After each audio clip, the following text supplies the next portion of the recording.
बिस्मिल्लाहिर्रहमानिर्रहीम। अस्सलाम वालेकुम। 9th क्लास कैसे स्टूडेंट्स, मैं उम्मीद करती हूँ सब ठीक होंगे। चलिए बेटे उर्दू की बुक खोलें।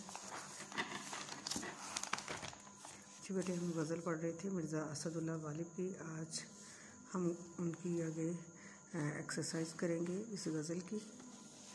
पहला सवाल है, शायर को किन से वफ़ा की उम्मीद है, यानी गालिब को किन से वफ़ा की उम्मीद है। गालिब कहते हैं कि मुझे उनसे वफ़ा की उम्मीद है जो नहीं जानते कि वफ़ा क्या है। अगला है सवाल, शायर ने किसे नादां कहा है। जवाब है इसका, शायर ने दिल के लिए नादां का लफ्ज़ इस्तेमाल किया है। वो कैसे इस्तेमाल किया है वो लफ्ज़, दिल नादां तुझे हुआ क्या है। तो ये लफ्ज़ दिल के लिए इस्तेमाल किया गया है। कौन मुश्ताक है और कौन बेजार है। इसमें शायर कहते हैं कि वो महबूब से मिलने का मुश्ताक है जबकि उसका महबूब उससे बेजार है। दरवेश के लब पर क्या सदा है।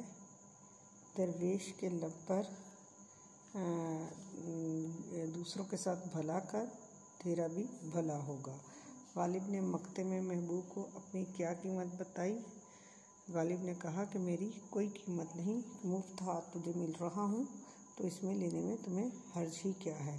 तो बेटे ये मिर्ज़ा असदुल्ला गालिब की गज़ल के छोटे छोटे सवाल जवाब हैं। इनको बिल्कुल इग्नोर नहीं करना, इनको करना है। ये 2 नंबर का सवाल होता है, आपने इसको अच्छे से याद करना। ओके, अल्लाह हाफिज़।